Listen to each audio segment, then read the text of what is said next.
once again, I welcome you to the new year. This is the Uganda Diaspora Show. Good to see you, Francis. Happy New Year 2024. We are taking a look at what stood out for us in the year 2023 and what we should expect come this year as we started, really. And we are saying, with all the events that happened, with whatever that happened, how do these affect the Uganda diaspora? Albert, you have the floor, and I'm asking, what key 5 events do you think you can highlight that you think had an impact on Uganda diaspora? Good morning, Lynn. Actually, good afternoon where you are. And Joseph, nice to be with you on the panel. Greetings and Happy New Year. I'll start from this side. Personally, good health, so we are glad for that. My family's been well, and all my friends, we've made it to 2024. That we're looking to big and better things in this year. So, what are the things that are impactful, especially for us here in the diaspora?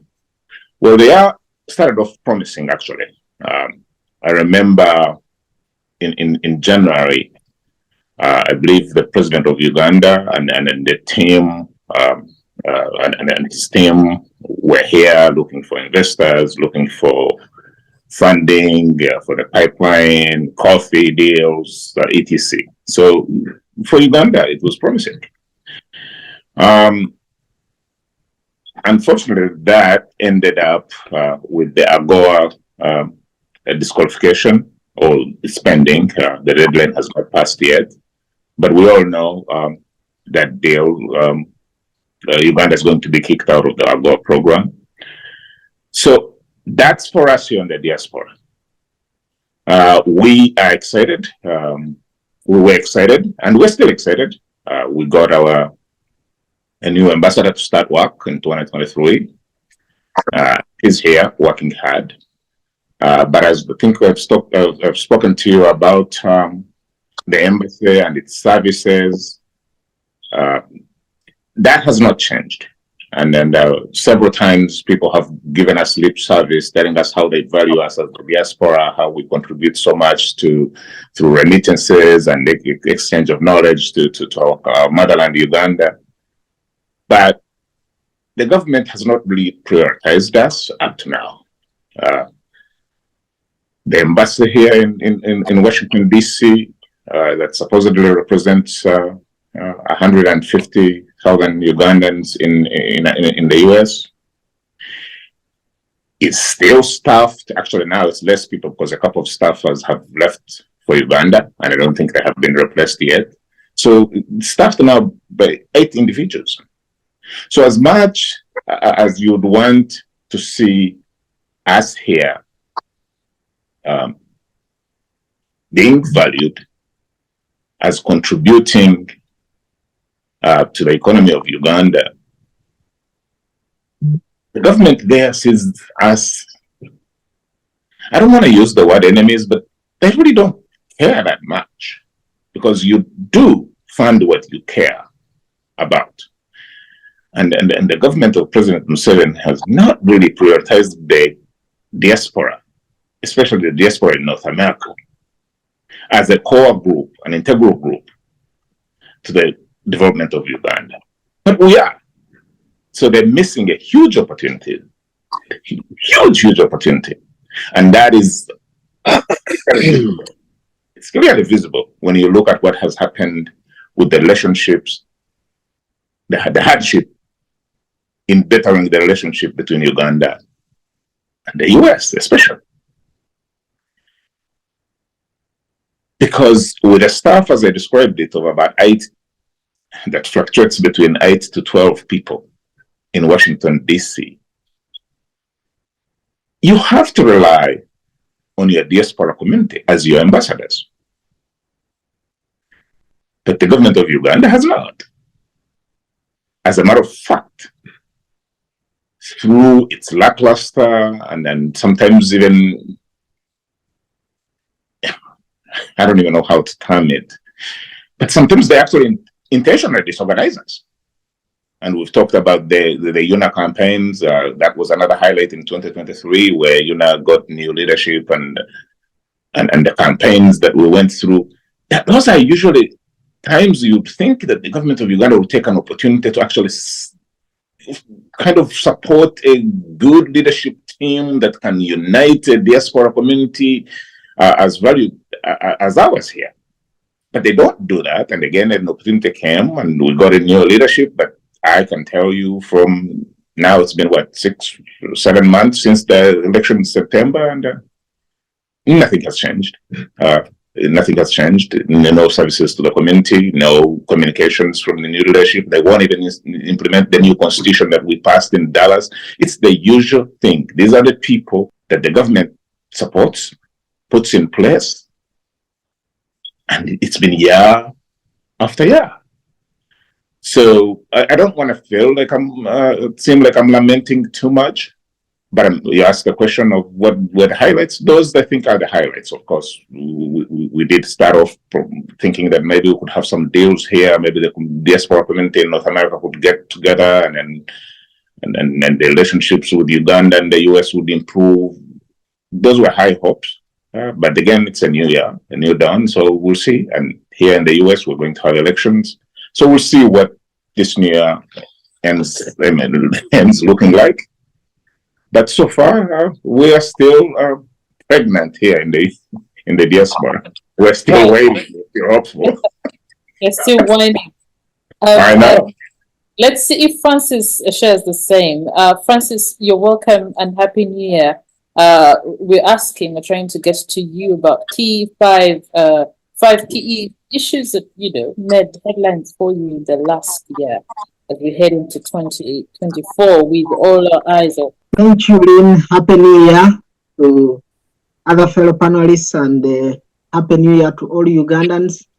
And I'm happy again to see Mr. Bakasara on this show. I'm missing Ambassador Maega. And nice also having Joseph. He will join us maybe the next time. Okay. Briefly, the issues that made highlights for me are quite more than maybe even 5. But I'll begin with the cancellation of the AGOA. For sure, that was something key to me. Then number 2, it was the goat and iron sheet saga by the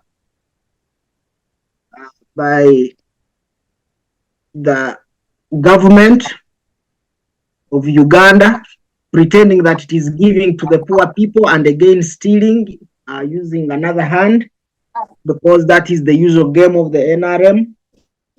Another thing that struck me hard was the saga of FDC breaking. That was, of course, not good news to our side. Then the other one, because Uganda is interesting, the Ugandan UN delegation, where almost Uganda sent a delegation that was overwhelming, that made news given our economy and how we sent that huge delegation and the lack of coordination. They come here and you just see a bunch of disorganized people. This is a shaming. We are all like ambassadors of Uganda, but when they give you a product that is worthless marketing, you fail how you would also market it, and you end up joining the group that is criticizing the product, like the fishermen's government. Everything is really fishy. And then another thing that made highlights to me was the IGG showing how the level of corruption in Uganda and how we could audit the lifestyle. And then the president, who has always said he's fighting corruption, comes and says, no, don't do that. They will run away. So After all, they are stealing government money. And I was like, oh, indeed, Museveni has grown old, cannot even tell where the government money is coming from. So, like, in other words, was supporting the thieves continue stealing because it is government's money, provided you invest it back. And guess what?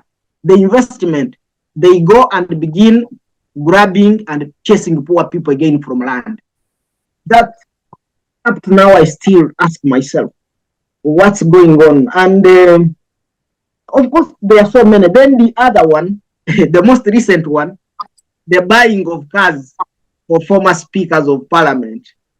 For example, with all the benefits that the former vice president Edward II has as a speaker, as a former vice president, as a former deputy speaker, but again, you give that person again a car, a driver, and so on with that exorbitant budget, and then you are busy addressing a delegation as a president that, oh, the problem, there is greed.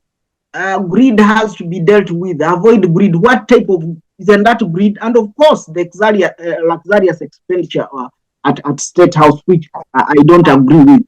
How do you, again, give another car, if need be, to a person who is the first deputy prime minister? Like, for example,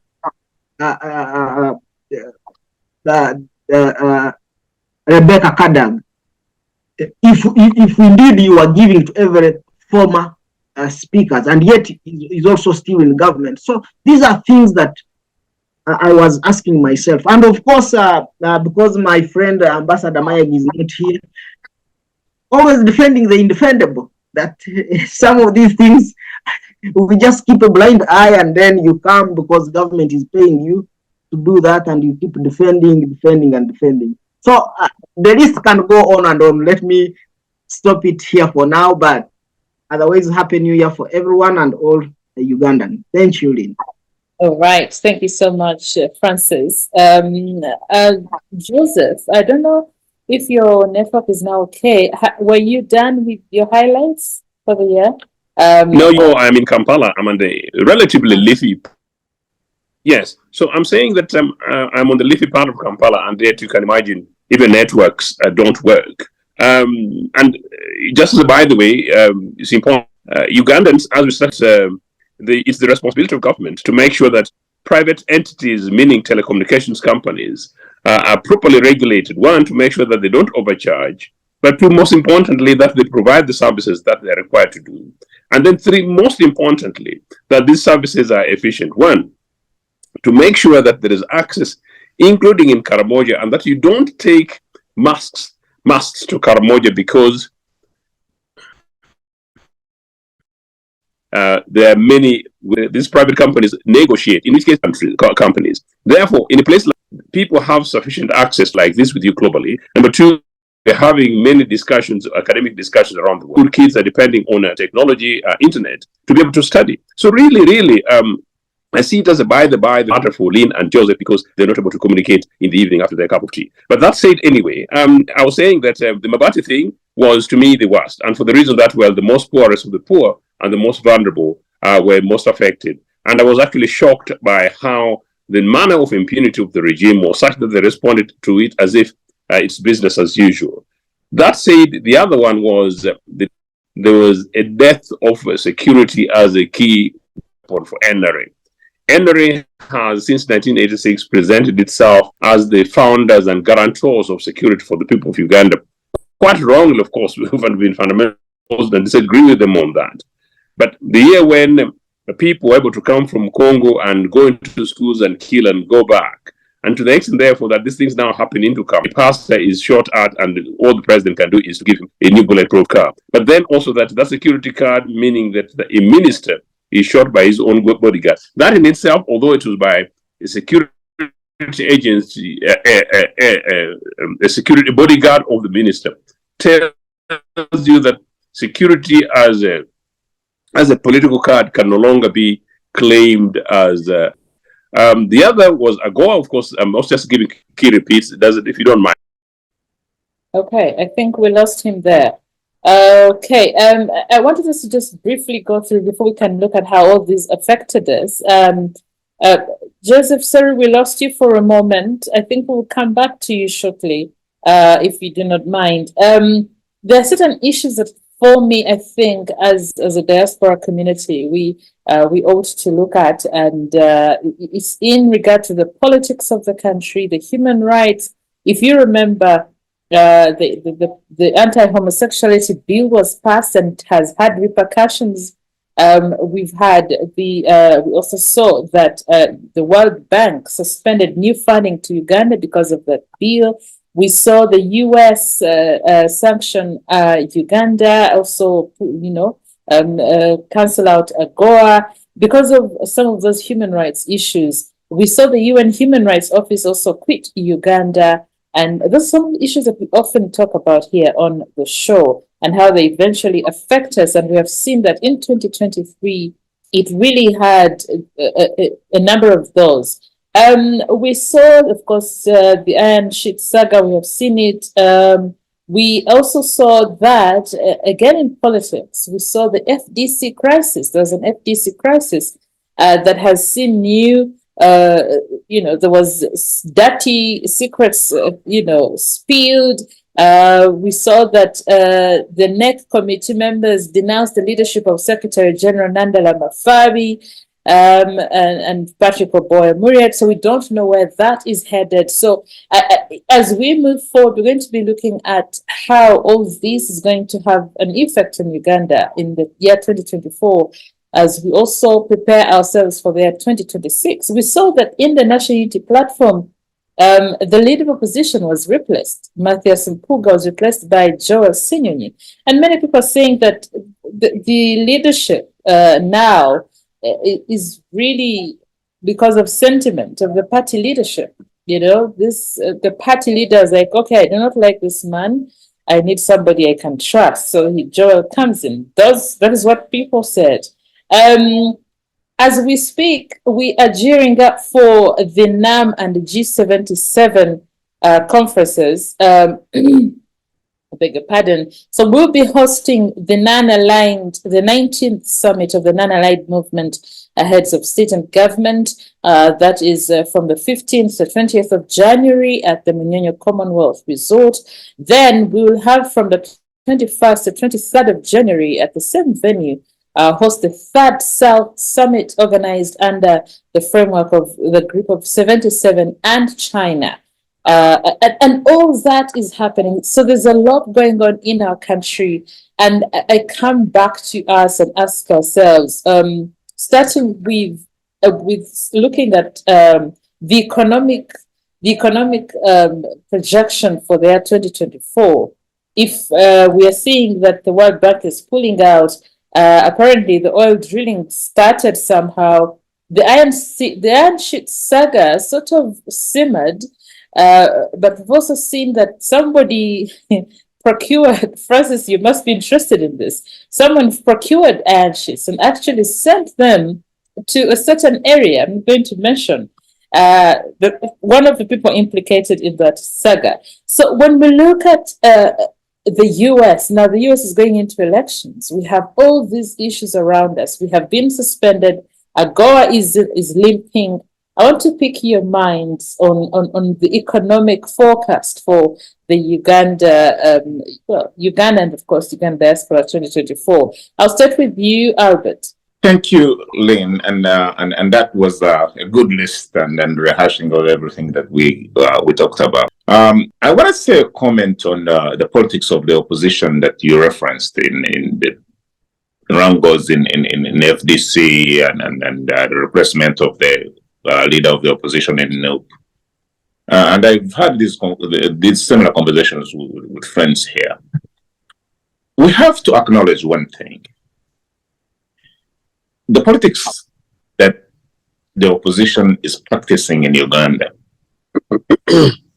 are the same politics that the ruling party for now 38 years has been practicing. So it would be unfair to judge opposition political parties, especially a young one like that of this gentleman, Chagulanyi, to judge it as a party that should offer something completely new that Ugandans are longing for. Because I'm older than Chagulanyi. Chagulanyi is a young man. Everything he knows about politics and political discourse has been what he has seen growing up under the Museveni government. So sometimes I hear Ugandans saying, oh, but he should be doing this, he should be doing it. Where would he have learned that from?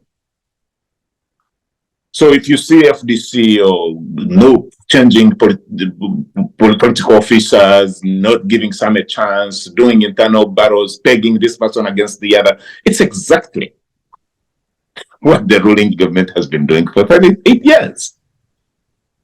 And we are surprised that the young people are copying exactly that. We shouldn't be. So that's for that referencing of opposition politicians. So with everything that is happening, where are we going? What do we look at in 2024 as the economic outlook of our motherland, Uganda? Well, we are in for a rough ride. And as much noise as has been made regarding the Anti-Homosexuality Act, I think Uganda's problems are deeper than that. In my humble opinion, I think they stem from the lazy bureaucrats in Kampala who have never really bothered to understand the politics of the US. And that's, for some of them who are paid actually to do that, that is malfeasance. That is really unforgivable. Let's take the fight for the fight on that led to the passing of the AHA, the Anti-Homosexuality Act. Before Uganda got itself in that fight, they should have considered who was sitting in the White House. Biden was Obama's vice president. When they were running in that campaign that brought them to power, it was actually Biden who pushed Obama by declaring that he supported same-sex marriage before his boss had even crossed that line. So what would that have told somebody who was paying attention? That group was a core constituency of his base. Just like Museveni has a core constituency that supports his regime or has been supporting his regime for 38 years, he should also have expected that this president sitting in the White House was not going to take that lightly. It was not a bluff. This was his core constituency. He even pushed his boss years ago to move in that direction when Obama was not yet ready. This is something, it's in the open. The people who are paid, these political consultants, these advisors, what are they paid for if they cannot read the tea leaves in an important in an important global power like the US? That's why I call them lazy bureaucrats. So that is going to continue. And may I predict, I think Biden will be re-elected. Forget what the polls say now. Trust me, he will be re-elected. So we'll have even more years in the doghouse, as they say. Can we do something about it other than just lamenting? Yes, we can. Yes, we can. And I go back again to appealing to the government to tap in to the influential diaspora community that they have here. How, that's all, again, them learning on how American politics work. What do? You have 8, 10 people at the embassy here. They're not going to do anything, okay? You also have Ugandans who are influential. Believe me, forget the people that they throw in your face. Actually, at the beginning of last year, one of the highlights you asked was a group of Ugandans who was paid and they went to the White House, I mean, to State House in Entebbe. They met the president, talking about all their leaders in the diaspora. Really, scams. People running scams on the Ugandan president, who is getting old, and now kind of everything that is supporting us, praising him, feels appealing or seems appealing. But it was a scam.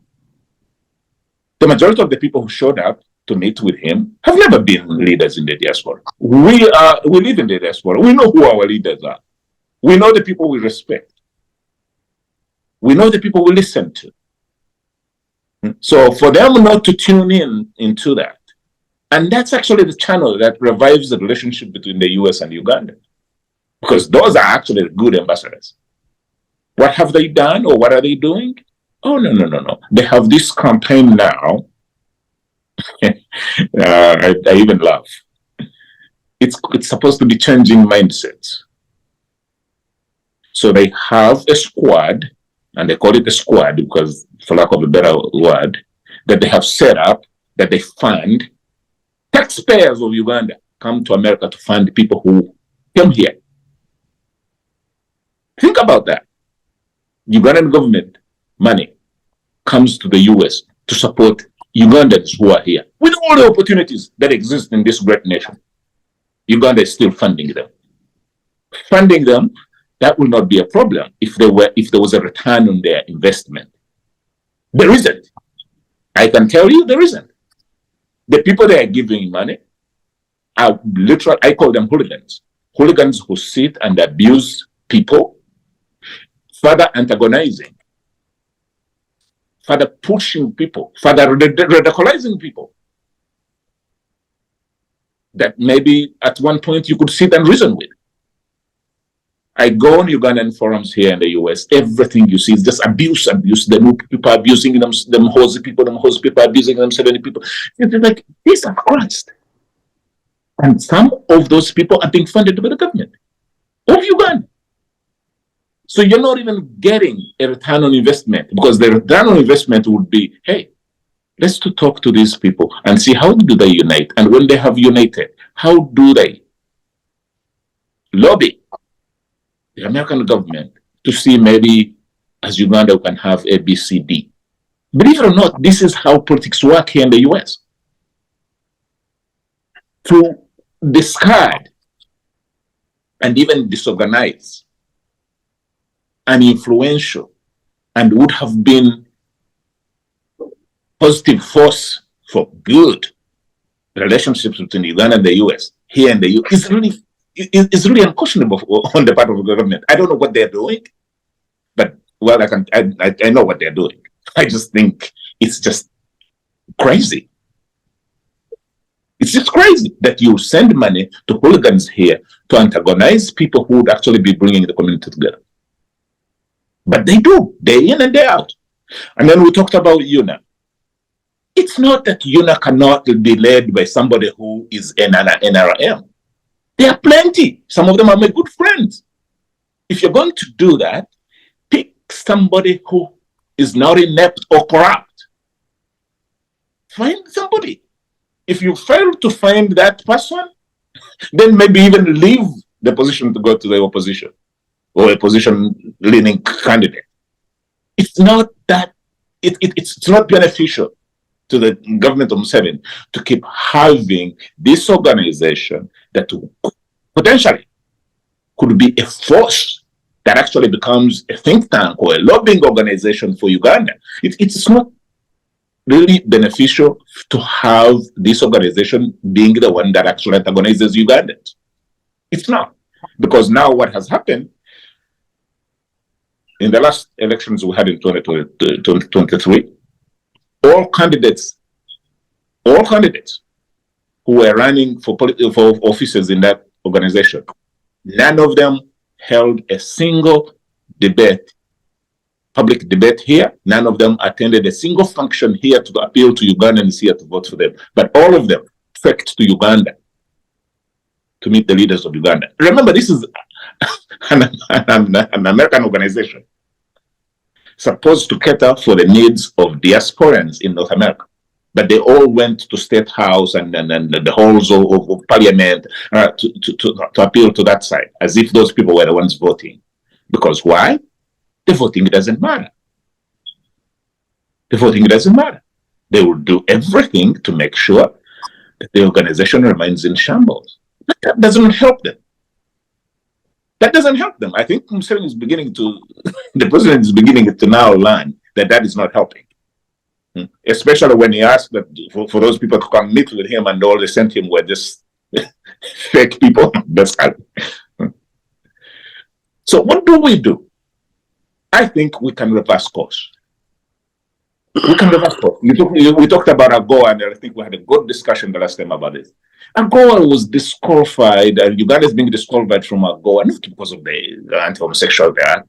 It's being disqualified because AGOA never built a constituency here in the US.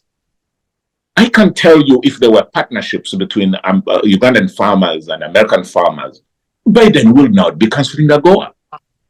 How? How are you going to cancel it when there's a cooperative agreement between an Iowa farmer and the farmer in the rural? It will never happen because that farmer will raise hell here, and the president will have to relent. Are we the only, is Uganda the only country that has an anti-homosexuality act? No. But it's how we've managed this or mismanaged this relationship as Uganda. It's really what has led to where we are. So can we mitigate some of these harsh times that lie ahead? Of course we can. The Ugandan government should change. It should start looking at this influential diaspora group as experts that can help in knowledge transfer. They should look at us as people who are contributing immensely, especially now that World Bank bills are not coming in, now that money here and there is not coming in, aid is not coming in. This is a group of rich Ugandans, and I see them every day. I don't know what Museveni's people see here. I really don't. Okay, maybe they all look at us as people who are desperate. We're looking for Tuesday and all that kind of stuff. But those are not the Ugandans that I meet here. All right, Albert. We're going to have to hold this right there so that we hear from the rest a little bit. Thank you for that. You're welcome. Right. Joseph, I come back to you, and I want us to look at what transpired in Parliament here in Uganda. We saw there was an NSSF issue, the job NSSF saga. We saw how members of Parliament censured Namuganza. We saw it probing into Karamoja iron sheds. The speaker, of course, exonerated herself. Then that is when we also saw the passing of the anti-homosexuality bill.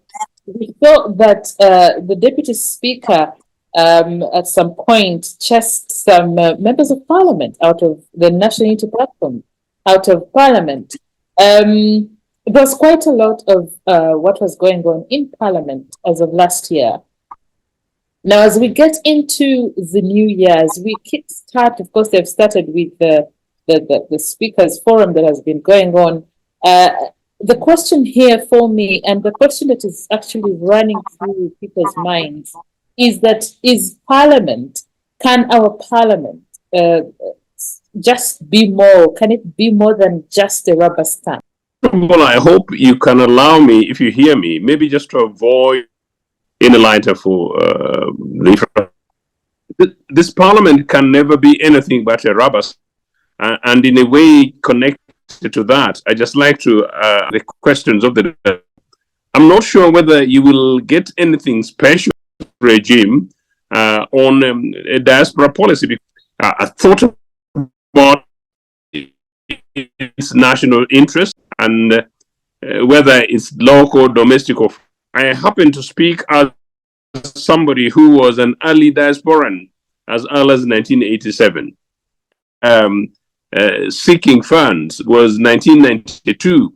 The Confederation of British Industry, a very influential board, pleaded with them to come and invest in Uganda. Yeah, we've lost Joseph once again. Francis, I'll come to you as we wait for Joseph to perhaps stabilize. We have seen all these things, good and bad, and now we are excited. I wish you could see what's happening in Kampala as we speak, as we prepare for NAM and G77. Of course, we already have the Speakers Forum going on.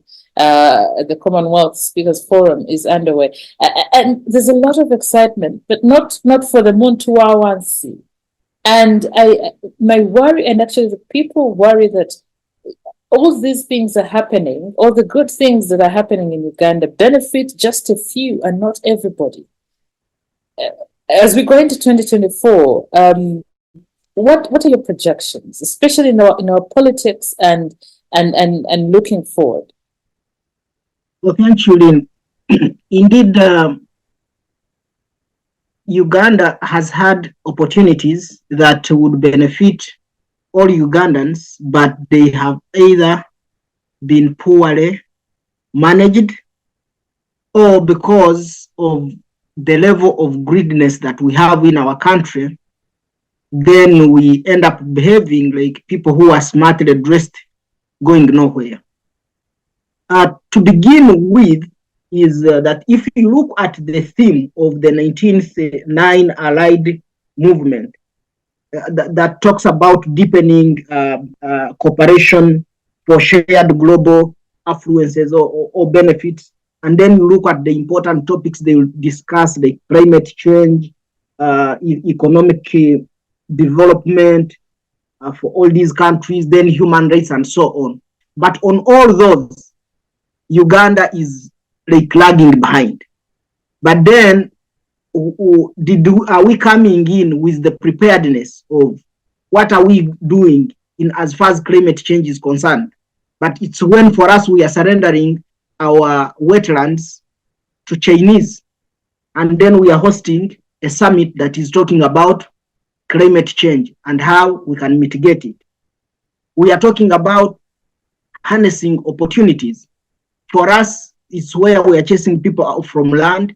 It's where the local investors are not valued, like Museveni wanting to sell the whole of the coffee sector to Pinet and so on. When the gold mines are being privatized, instead of saying, okay, this gold we can create a gold reserve with the Bank of Uganda and so on. So it becomes a little bit challenging. Yes, there is excitement for us to support those who are in power.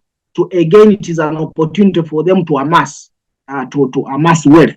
If you look at the Chogam and the rest and the Pope's visit and so on, how did we benefit? It is a situation where they are spending billions of money. For example, during Chogam, they plant a tree under an electric wire. Then two weeks they come and cut all of them. And then you say, do these people reason? So really, I highlight these ideas and agendas that are being discussed are very important. But whether they will benefit a common person, zero. That one I can bet. But then after you will hear the scandals that will ensue after this meeting. Who has eaten what? You remember how the Chogam, and it ended up the vice president by then, Gilbert Bukenya, in prison. It's because right now the people who are eating, they are unattachables. That's why we don't see after such these people going to Luzera or so on. But then they again keep moving. For me, where I lost hope in the NRM government and Museveni, its leader, is during Choga. I mean during the COVID period, how they mismanaged everything and got it as an opportunity to almost squander the little resource amidst the whole world that being on tension, and then being tossed up and right is saying now we have a vaccine, and up to now I don't think that even poison for rats has ever come out. but he keeps bragging. So I still think that there is a lot we would get from here, but I don't think that we will get the benefits that will go directly to the people. Then having said that, then I come to the parliament.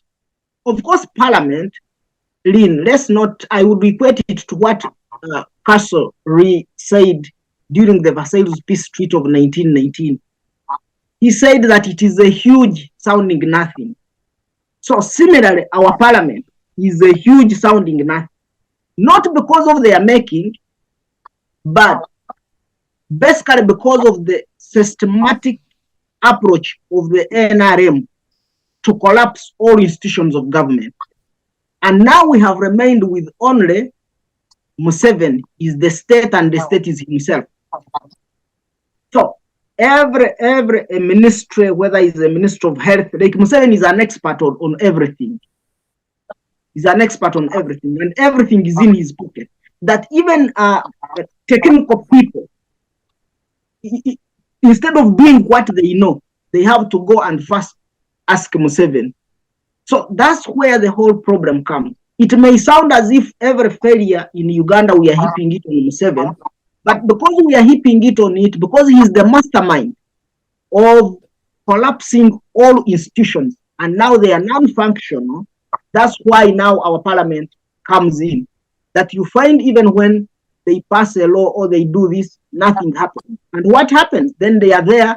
It is a deal-making pool. That, okay, let's come there. They can pay us 100 millions. Then we pass whatever Museveni wants or his accomplices. And that is wrong. That's not how a government is supposed to be functioning. And it is very dangerous. And I agree with Albert that when we talk of the diaspora, it would only be the only hope of Uganda, especially economic focus. For example, how do you make for us friendly policy? Because number one, we give in a lot of remittances that would economically develop the country. Generally, the reason why there is no a mass appraising in Uganda, it's because of the diaspora. For example, Lynn, if I tell you how many of my relatives I support, those who need school fees, those who are sick, I have to pay their medical bills and so on. But in an event, if I was not doing that, it is easy for a person to mobilize them to go on the street and there is an appraising. So that Museveni should credit us. Number two, every Ugandan that is out is struggling to invest back home, but we are being frustrated by lack of the failure of institutions. Like, for example, I would even be able to buy land online if there was a system that works. But how can a whole government, a ministry of land, have 100 titles seated on one single plot? Does that make sense? Does that show a government or people? The answer is no. Then, because we have, like, for example, would be the people who are interested in agro-business. Like Agoa, there are a number of Ugandans here who have foodstuffs that they are selling. Generally, the whole of West Africa has dominated the market in the US, for example, in as far as food is concerned. Like bringing their food, their fish, name it. It's a huge market. Ugandans are there, like those who are selling bananas, like well packaged and so on. And then you feel like, yes, I'm having a taste of Ugandan food. But all this, one way or another, it will die. Because with AGOA cancellation, once it go into operation, some of these will begin collapsing one by one. Then manufacturing and technology. Ugandans are here. There are some who are even managing industries and so on. So we have the potential that we would transfer all this technology back home. But you find the investors that are in Uganda, the Chinese hawking stuff on the streets and so on, and their investors protect, don't touch my investors. They take the whole president to a warehouse that is empty with empty boxes, and they say he's launching an industry for radio. What a shame when it is empty, and the whole empty president carries his head to an empty store. And then you expect we, the people who are in the diaspora, to become ambassadors of such. Then you go and talk, no, everything is okay. No, there's in this century, there are things that you cannot defend. Apart from, if the government was listening or people were listening to what is the diaspora saying, because we see how things are, we have been in Uganda, seeing how things work and outside how things work. I do agree there are bad things and good things, but I don't think we would behave like flies. Flies and bees, they both visit the toilet, but they come with different products. But for us, we are not that type. We would come with a good product, or we copy what we think is beneficial and we can invest back home. But you find all this is completely nothing apart from the president tweeting because his hypochondria, tweeting about the wife is suffering from COVID. Now the wife is improving. That is nothing to us. We all fall sick. Should we keep now telling the whole world, tell us what is important? Whether your wife has COVID or not, if the way how Museveni and his family are hypochondriacs, if that is what they were using on every Ugandan, we would have the best health system in Uganda. The way how he fears disease, we would be having the best education, the best health system. So he has reduced Uganda into more of a small thing. Like, I hate when he comes, my bazukul. I'm not part of that. By the time Museveni was of my age, he was already president for about 10 years, if not 13 years. So he's just praying into my contribution to the country and then insinuating that I'm a Muzukuru. I am not, and I shall not be. So some of these things should be straightforward. He would also be looking back with pride to see how the country can be led.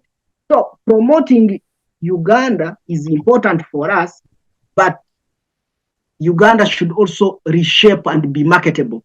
But otherwise, we shall continue picking on some of these things that are evil. Now, when it comes to the anti-homosexual bill, still, it goes back to our lack of understanding of global trends. Where are we heading globally? And then once you study it, we had real good reasons for why you would have that law as far as Uganda is concerned. But because it was approached in a haphazard way, for example, when they were debating in Parliament, you see, the Bible does not accept. Since when did the Bible become the African culture? For example, who brought the Bible? So to me, we would say, okay, what does our culture say? But we are part of a global community. So how can we fit in? And then you find you are bringing a law that is favoring both, than looking at you as a person who is abusing human rights. And where Uganda has already a record of abusing human rights and so on, and then you add an insult to an injury. It is just lack of studying some of these things, and then you say, what are the pros and cons of this? And then how do we bring it? How do we strike a balance? Because, truth be told, this is a global village. We can't operate in isolation. But we can learn to respect, or we can learn to call other people to respect maybe our values and so on. But there is one writer who says that where chance prevails, it favors the prepared mind. So that's where we are lacking as a country, and then government in particular. Then the making of noise about the leader of opposition being young, I have a different perception. Yes, people are right to cause an alarm. This opportunity is used very well. Number one, let me begin from a positive side. Senyonyi being young and a youth can increase youth engagement. That's why you see the NRM had failed on that. And the Honorable Kyagulanyi said, look here, there is a population that is left. And that's what Museveni doesn't think. I know out of the historicals that he came with from the bush, how many are still alive? by the time he started ruling, how many of his age mates are still alive? So it's just a matter of studying the trends. So I would say that if Kenyan uses this opportunity, he will increase youth engagement. It's only for him now to do what is right and to show real national leadership. Number two, fresh perspectives. These are young people. They only need guidance to be groomed into how things should be done. Then greater potential for reform. Yes, young people come with greater potential for reform. Although I do agree that there is lack of experience, but there is no school where the person can go to learn experience. And then there is a risk of polarization because that has eaten Ugandan politics. Polarization everywhere and so on. So those would be the threats that I see there. But him being elected and then he looks at what should be done and then he extensively consults and he does not become to Haburwa, then I think would be heading in the right direction. Let me stop there for now. Thank you. Thank you so much, Francis. Dear viewers, if you just joined us, by the way, we are the Uganda Diaspora Show, and we tend to talk about issues affecting Uganda and, of course, the Ugandan diaspora. Now, Francis has a very, very, I think this I tagged to him because he never says a statement, well, he never has a conversation with us, and he never says the statement that you're dressed nicely going nowhere. I think this is synonymous with you, Francis, going forward. And you talk about very interesting issues. When you mentioned the new leader of opposition, that is Joel Senyonyi, and when you say he's going to pull the youth, people were arguing that he's not as seasonal as Matthias Mpuga, and he might not actually be because he's just a favorite or he's just a somebody that was picked on by the leadership, could be a bit biased here and there. But we leave that to the year 2024 to see how all that goes. What I missed, what you missed out on, Francis, is the issues in the FDC. Maybe you could think about that as we get back. The issues in the FDC, where do we see the FDC? Remember, the DP equally separated, it's equally split at some point because the president moved to the NRM, has one foot in the NRM, and allegedly says the other foot is in the DP. Joseph, honestly, we have missed most of the submissions because of the break in the network.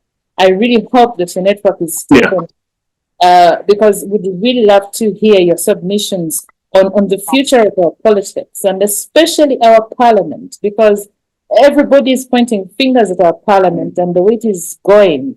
So I would want to get your mind on that. Lynn, in the event that there is another break, I think I'll just suggest that I put up my hands because it would be unfair, particularly to our viewers. I think all of us panelists are enjoying, but I think it's quite disrupting. But that, I think, is a manifestation. I think it's a manifestation of the state of our country, economically, socially, and in terms of infrastructure.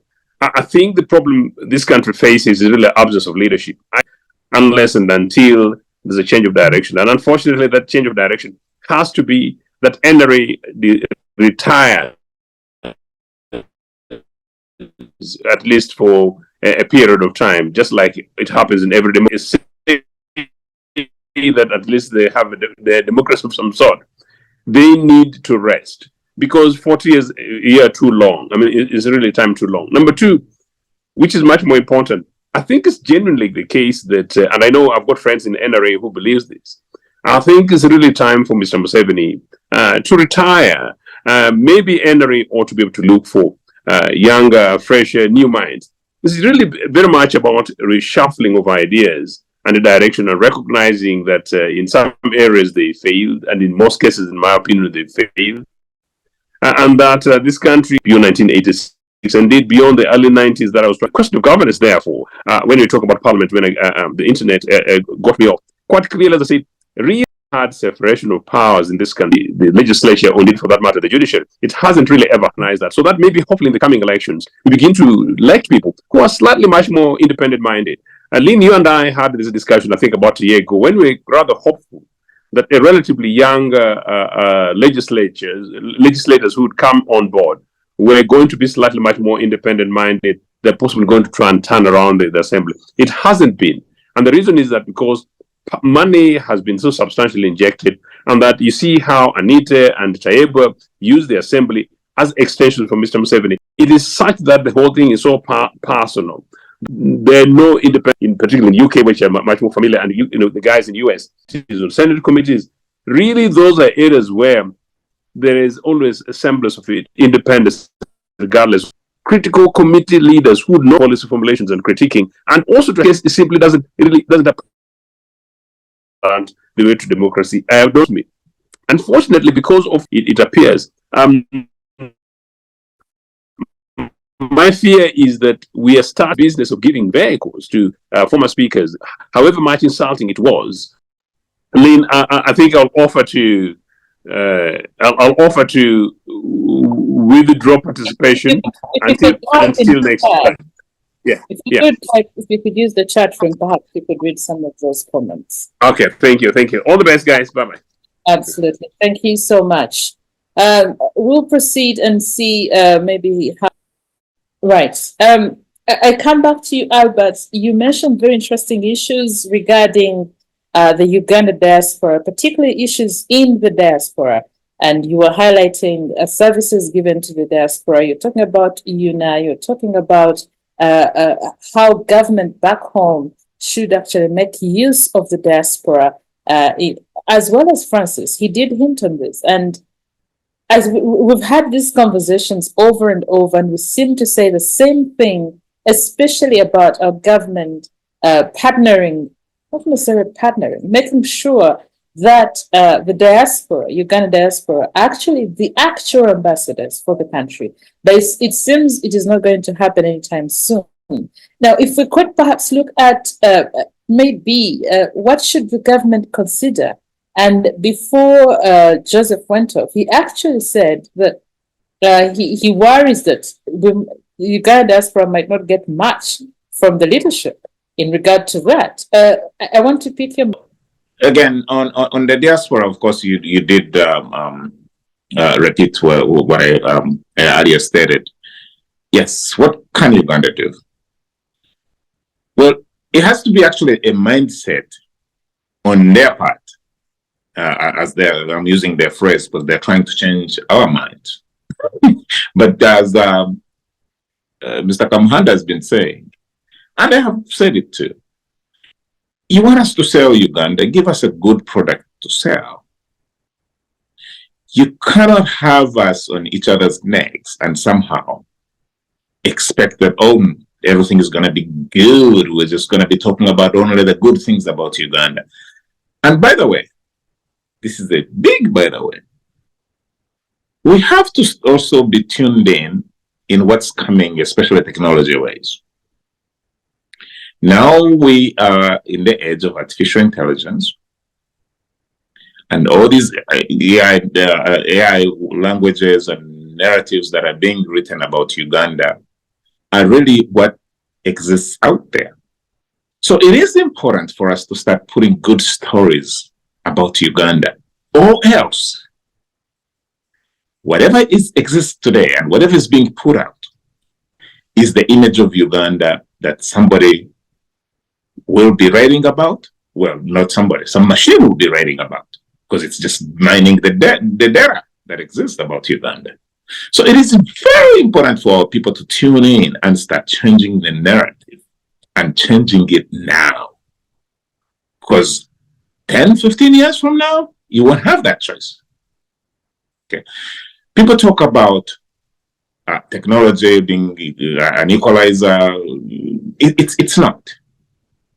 Garbage in, garbage out. When these machines are being built, I mean, I look, I live in a neighborhood here, and not far from my house. This Washington, DC, about 15 minutes away from my house. It has sections, some white sections, some black sections. In the 90s, DC was really had its most violent years.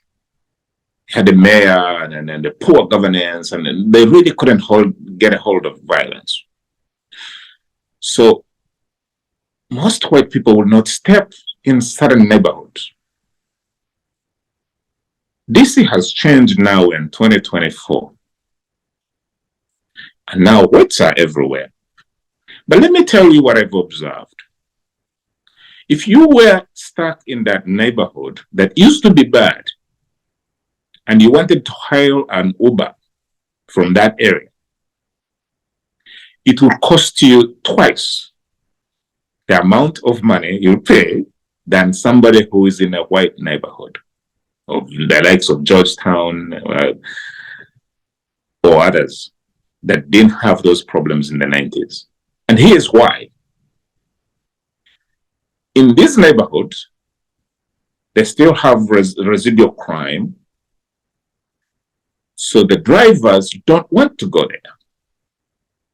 And the way the technology of Uber works is supply and demand. So when there are no drivers in that area, the prices go up. You follow what I'm saying? So the prices go up. So, because they want to entice the technology wants to entice the drivers to come and pick up this person, Lynn, who is in this neighborhood, or Albert, who's in this neighborhood, but there are no cars there. So they charge the passenger more. And they alert the drivers all over the place to say, hey, there's Lynn and her friends are stuck in this neighborhood. If you pick them up, we'll pay you twice the amount. So clearly, that technology is not a great equalizer. It's actually getting more money out of the people who have less. So it's the same way I'm relating that to the Uganda experience. Right now, there are so many bad stories about Uganda that if you ask GPT right now to write a narrative about Uganda, I actually think Museveni and his people, or those young people, I know the young people, they're educated. Some of them are even doing this stuff themselves. They should actually do that as an experiment for the president. Maybe that will wake them up. Say, you know what? Write me a narrative about Uganda and see what these technologies, in their infancy, and we acknowledge that, they will make mistakes and all that, but see what they will gene out as the data main, writing a narrative on Uganda. And maybe that will wake up our people. What should they do? Very simple. There is a huge community here, people who are already attached to the motherland. As my friend said, they're paying school fees. We're building. We're doing business projects. We're paying medical bills. We're already invested. So you don't need much to entice us. You just need to shift. And I have said this a million times. We're no longer Ugandans per se, but we're not also Americans. So the government of Uganda should stop looking at the diasporans in North America as Ugandans. They're not. As a matter of fact, in one way they acknowledge that. Because when you move on the streets of Kampala, what do they call? They don't call you Ugandan. They call you Musama, whatever it is, the names, the fancy names that they have for us when we are vacationing. They actually don't look at you as, oh, I'm Toro, I'm Cheka, I'm Nyako. No. You're a foreigner to them. So they should actually tap into that. So, okay, this was my brother 10, 15 years ago. Now I'm looking at him as a foreigner. What do I do to attract or to appeal to his interests or her interests? And they haven't done that. They still keep saying, oh, national housing, come buy a house in Kampala. As early as yesterday, I had a friend saying, oh, I'm selling my house, do you want to buy it? And I'm thinking, why? Why would I pull out my children's college funds and my investments and my retirement fund to go dump it in a house in Namungona or whatever it is in Kampala? Why? That doesn't occur to them. Why would I? Honestly, with Uganda the way it is, with the corruption, the land titles that Mr. Kamhanda expressed, with everything, why would I take that risk to pull out my kids' college funds and my little retirement account and all whatever my life savings and go, oh, I'm going to buy a house in Majidi or whatever? Why? But there are things that I can do.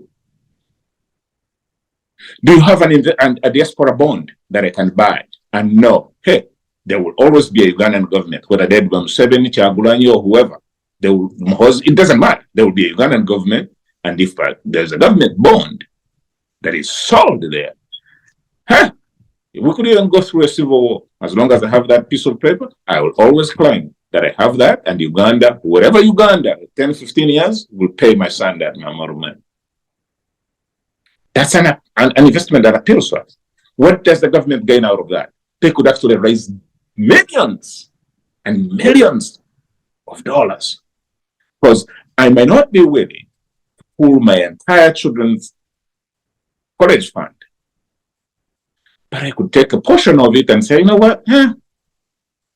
Let me risk this and buy a diaspora bond. We've been asking them, was like, hey, we're sending money to Uganda individually. Can the government put in place a vehicle that can kind of vacuum all this money and tunnel it? And the government can actually see it and say, oh my God, there's 200 million sitting here. That the Ugandans in the US and Canada have bought into these bonds, and everywhere have bought into these bonds. We can use this money to build a bridge instead of asking for an IMF loan. Uganda has not been able to do that. There's also a deficit of trust that exists in our community. A gulf that has actually been deepening, exacerbated by the government.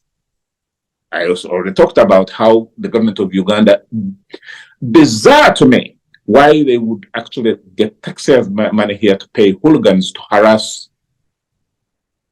and antagonize the community. But they do. They do. These are the people. These are NRM cadres on the payroll. It has been established. This is not a rumor. It's not anything. They are known. They will sit there. They will abuse you. They will. They will. If actually given a chance, they don't know what they can do to you. Because the moment you talk about things that, progressive things that actually could move the community forward, they are on your neck.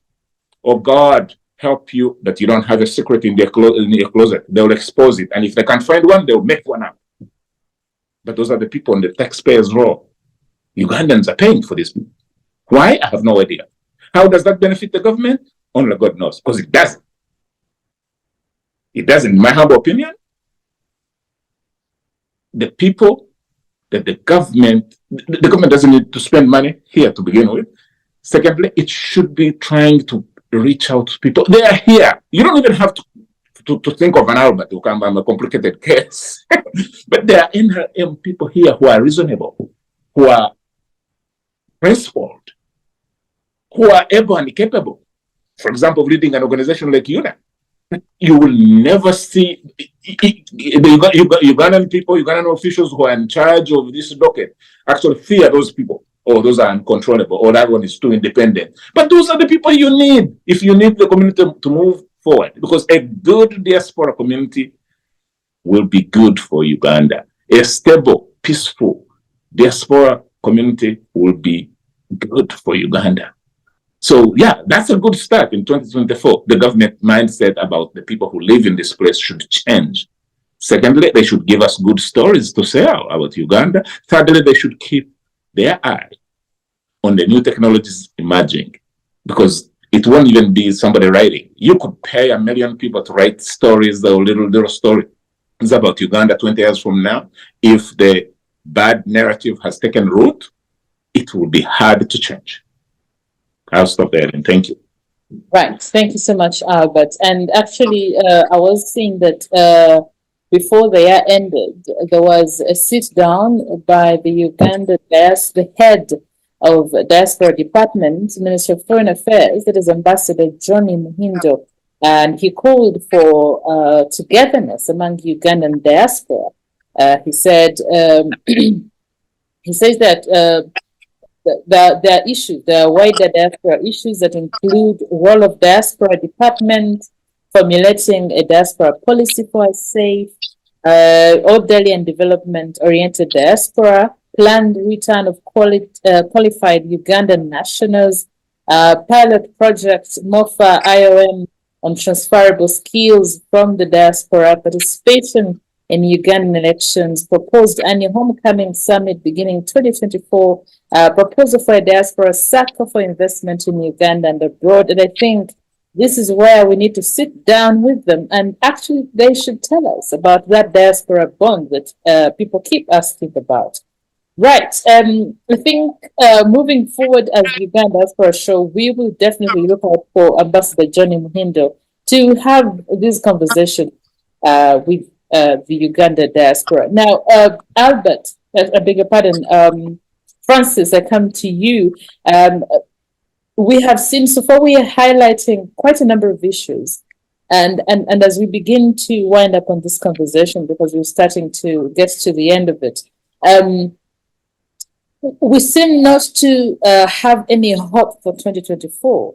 Things seem to still be the same, and we don't seem to have perhaps ready solutions, because you've said this over and over again, and we're still seeing the same issues.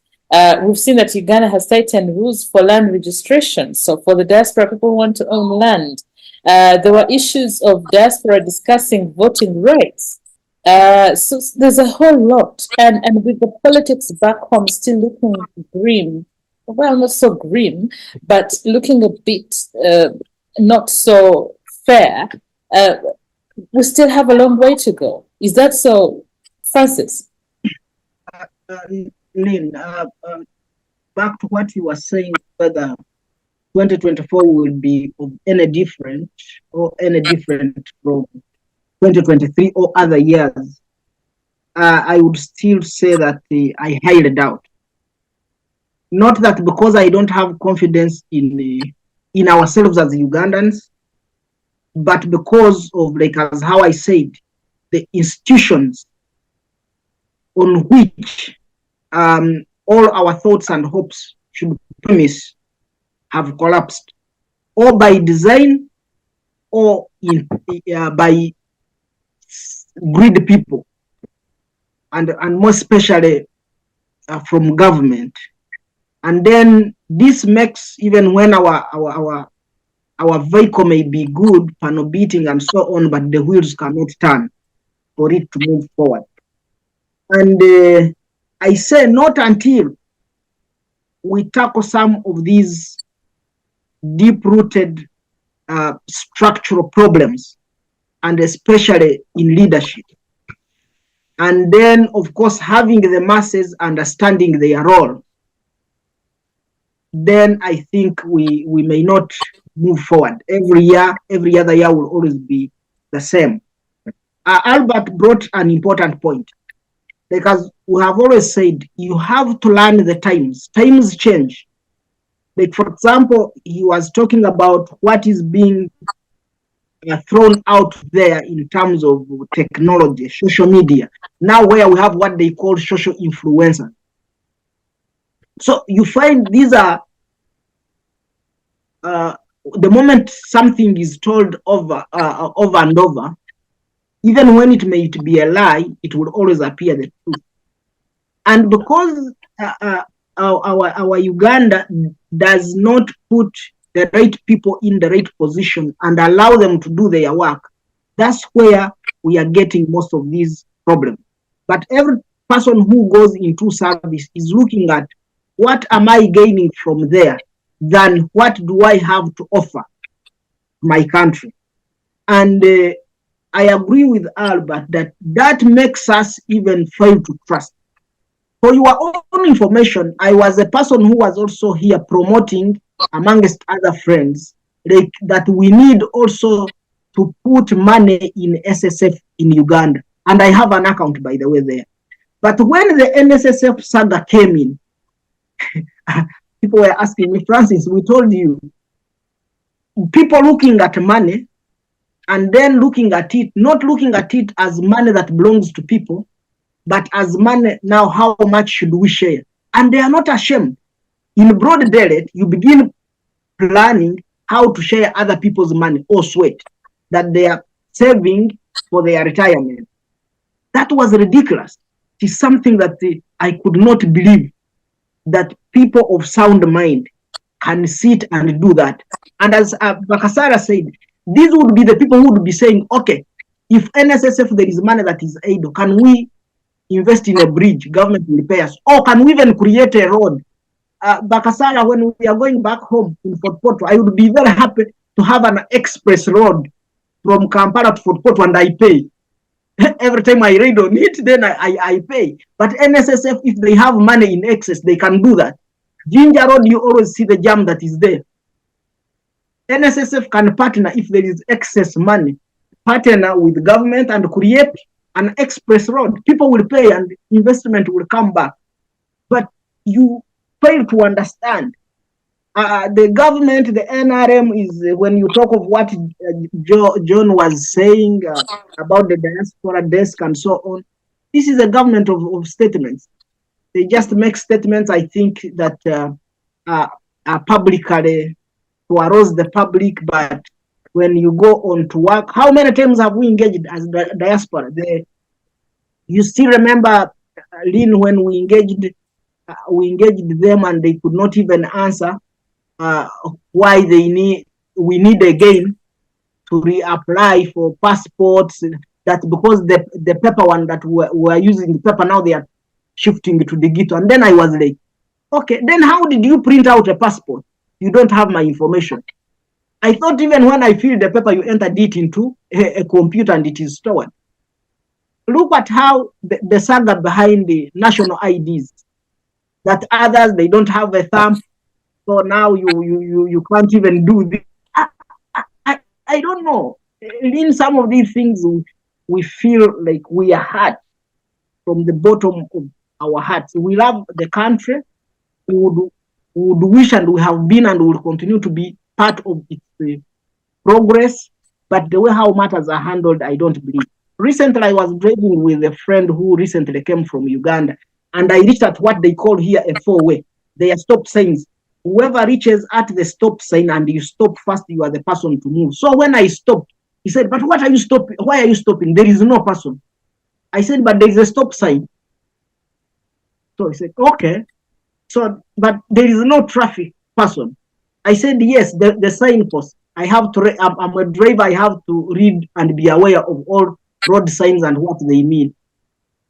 But he was surprised for me, he thought I'm crazy to drive and reach because the word is written there that stop, I stop.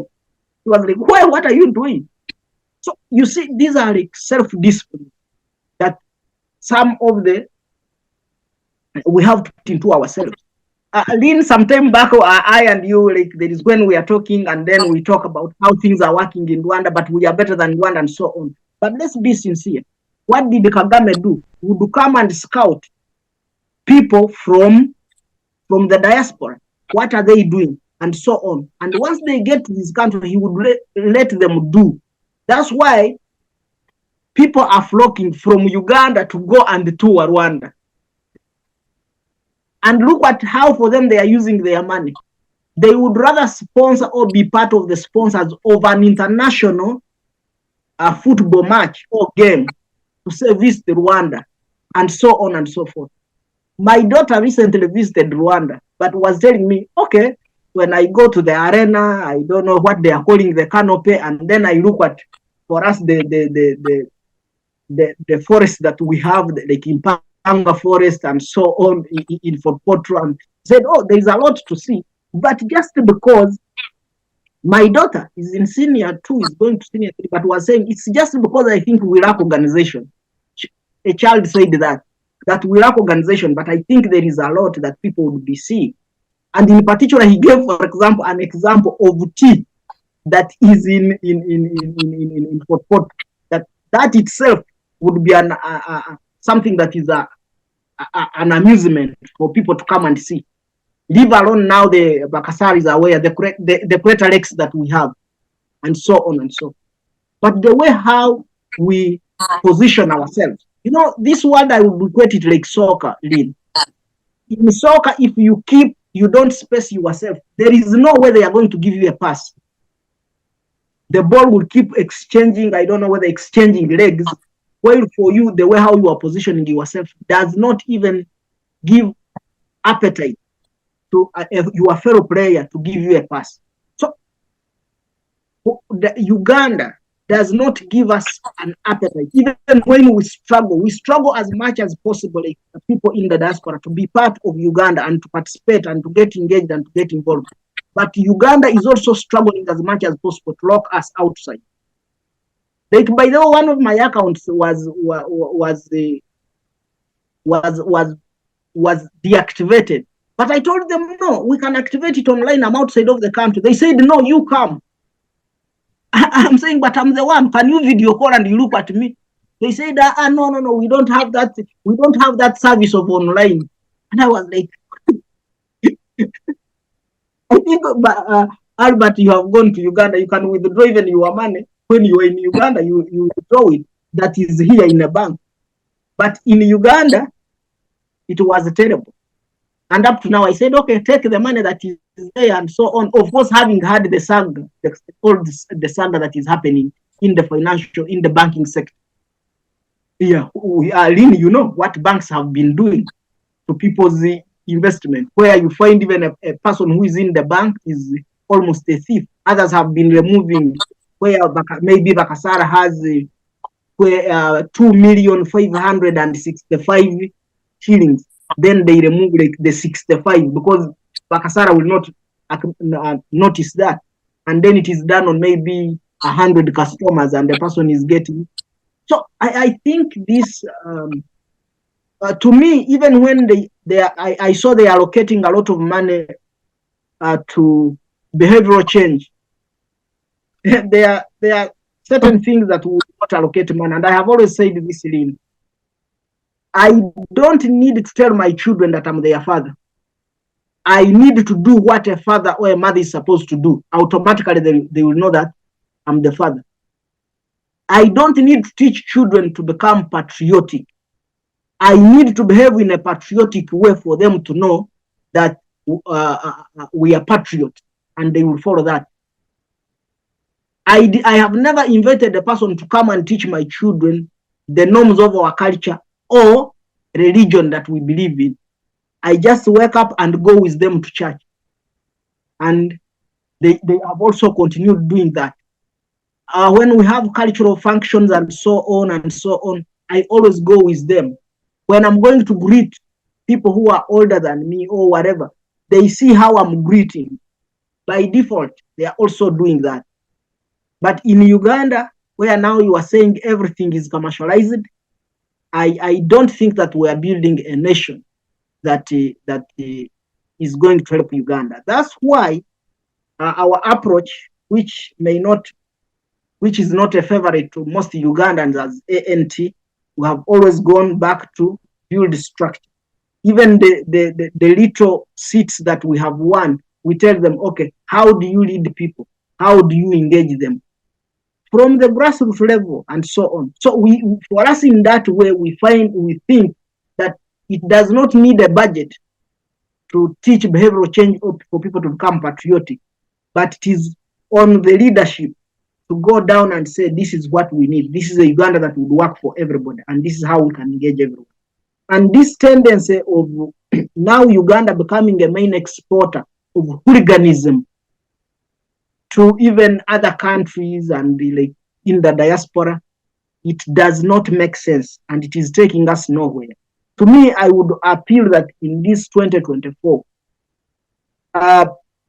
government would be focusing on how best it can harness the potential of its people in the diaspora than working hard to say that if the diaspora is an organized community, it is going to lead to economic change, and maybe consequently it can lead to political change. Yes, these two go hand in hand. If we don't have a politically stable country, then nobody would wish to invest, because once it is not politically stable, it will not bring in good leadership.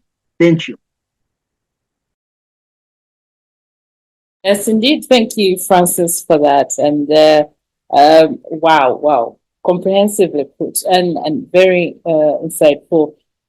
Honestly speaking, I think we ought to, despite us losing hope, we ought to have some little hope somewhere in us and say maybe things will change along the way. You never know, and we'll see some improvements, because with the new with the guests coming into the country, we have seen improvements on our road, the roads in and around Kampala.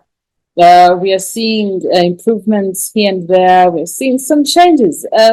May not be felt by the Muntu, but there's some sort of interesting changes happening. And hopefully we also look out for, because they're thought to benefit our tourism industry, the other big, what is it called? It contributes heavily to our GDP. Yeah, so, well, we have a lot going on. And I thank you for making time. Now, as we wind up, I want to pick your last comments on the year 2024, what you are excited about, if there's anything you're looking forward to. I will begin with you, Albert, and of course, conclude with you, Francis. Thanks, Lynn. What am I excited about? I am definitely excited about the US elections. I'm a political junkie. I've watched this place turn upside down. I've watched this place come together. We have hope. I'm a registered Democrat here, so obviously I'm rooting for Joe Biden and the team that I've worked for the last 3 years now. And I think that progress will continue. Sadly, we have seen sometimes not good examples coming out of the politics of this place. But again, there's always hope. That's the beauty of this place. There's always hope. And when some people see us on here, wonder, why is Albert out of bed early this morning and here talking to us? What is in it for him? What is in it for him? And some people won't understand it. It's the pain that some of us feel when we look at this place and we're thinking, oh my God, we're actually the ones making this place work. There's no this myth of white people or this and that as Ugandans would think. Mr. Kamuhanda just told you, he reaches a 4-stop sign and he stops. It doesn't have to be a police officer there, it doesn't have to be another driver there. It's a stop sign. Stop your car. Are there problems here? Yes, there are. You could always, the hope is always around the corner. There was a time not long ago when Black folks were in endangered species in this place. Young people were killed, gunned down, but that has changed. Hope was always around the corner. Now, some of those people are in jail.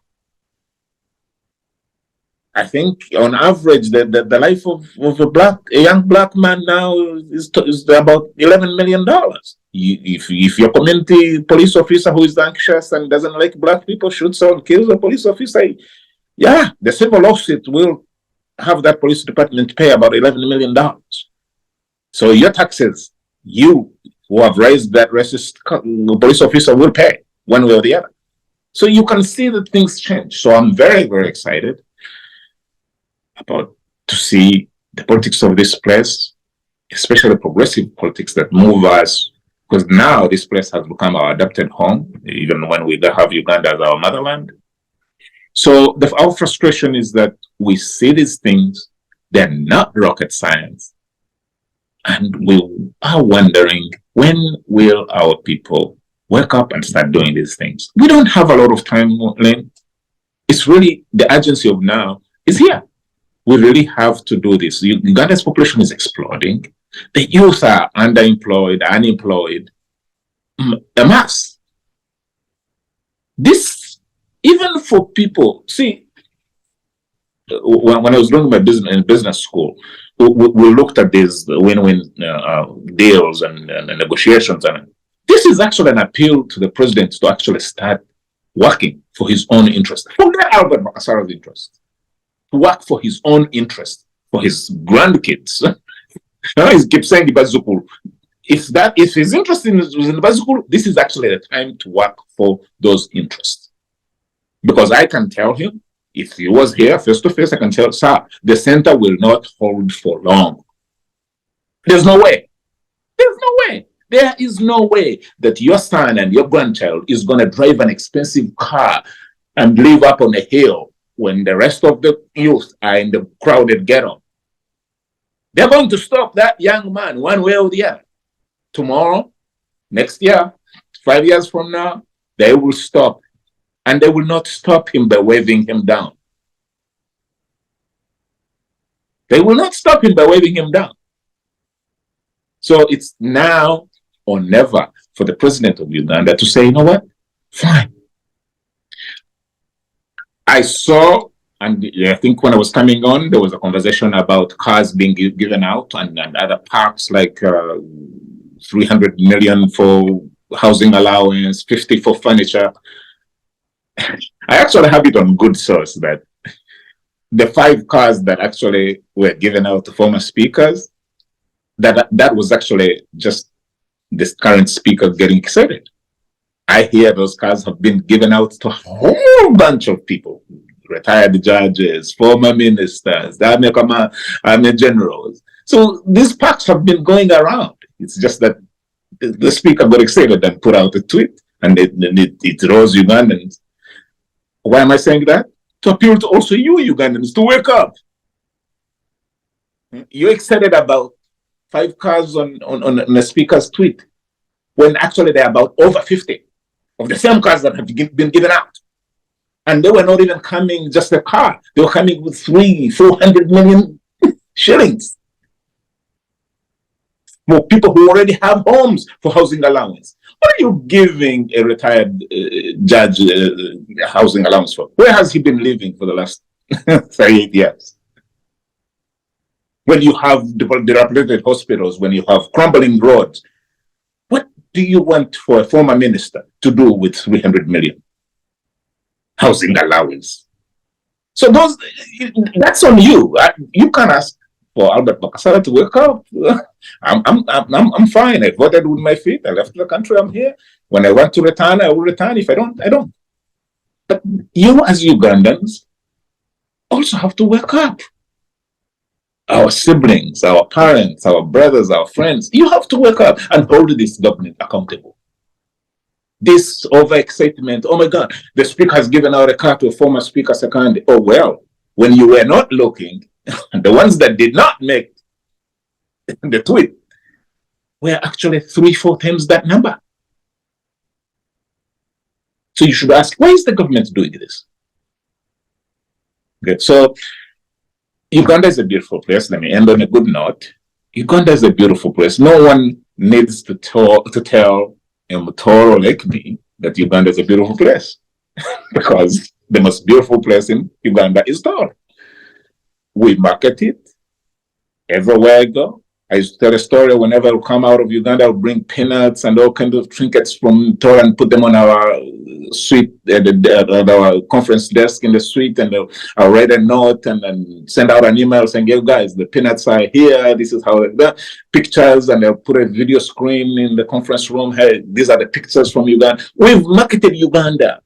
We've done that. So these hooligans who keep saying, "Oh, it's Albert Bakasara who they talk bad about Uganda. This is why Uganda's image is bad in the US." No, I don't have that power. It's the government of Uganda actually that does a very bad job of marketing Uganda. Very bad, but actually undermines our efforts. And they need to stop that. For 2024, let's all wake up and see the big picture. The big picture is, hey, keep your eye on what is being generated out of AI tools. putting stories, not this stupidity of hooligans posting, oh, a tea plantation here, a road being opened here. That is not going to counter the bad narrative that is out there, the corruption, the insecurity, all this stuff is not. So I appeal to the government of Uganda, our motherland, to give us good stories about Uganda, to pay attention to the new technology tools like AI, and start planting good stories that will sell Uganda. Also, I appeal to you, Ugandans, especially you, the young ones, to start holding your government accountable. This idea of pegging you, this is new versus NRM versus Mahozi, all that is nonsense. Look beyond that, you'll see the real story, especially you journalists. You have the story. Now you tell me, why am I in the US telling you that there were dozens and dozens of Land Cruisers given out, and you only focused on the ones for the speakers? Why? That story should be you, the young journalists speaking out. Why am I the one telling you that the Land Cruiser also came with 300-400 million? You should dig it out. You have a responsibility to the country. Take it, use it. Thank you. All right, thank you, Albert, for that. Francis wrote in the chat room and said, while we have interesting changes in preparation for guests, that is NAM and G77, my challenge is about sustainability. And you're right, Francis. So I want to imagine you have something that is exciting that you're looking forward to in the year 2024 as we close with you, Francis. Thank you, Lynn. And as Bakasara has said, if I didn't love Uganda, I wouldn't even be carrying its flag here and the East African community flag. So that is a sign. But in 2024, what I'm excited and looking up to is just one. If all Ugandans, and regardless of from which political divide, can borrow just one leaf of one of the values of ANT, transparency and accountability in everything we do and at whatever level we are operating and serving Uganda. I believe that would be a pillar that would bring peace, would bring unity, and would try to mitigate this blind kind of competition. And then strengthening the diplomatic and foreign relations of Uganda, because I believe that is key in as far as how we are relating with the globe and positioning ourselves. And then as government, I would say having or managing records in the most appropriate and sustainable way that even in the near future we can still refer to this. That's why we wouldn't have double payment of saying that even Indians who were compensated, they came back because of poor record management, and then they are reclaiming some of these assets and even being recompensated. And if we had also a clear record, we wouldn't be paying members of parliament or whatever team to go to UK or to Britain because of finding records about our land question, maybe the crown land and so on, and how everything was allocated. So I look forward to all these being streamlined and having a peaceful country. And if I was to do one thing, the gift I would give to Ugandans would be to reduce the parliament of Uganda to a manageable size and never give them vehicles and all those incentives. And then we take it from there. But apart from that, I'm also looking at what the international politics will play out, most especially like the big election for the US, but also the war between Ukraine and Russia, then Israel, and then the Gaza Strip, and even other tensions that are brewing between different countries like China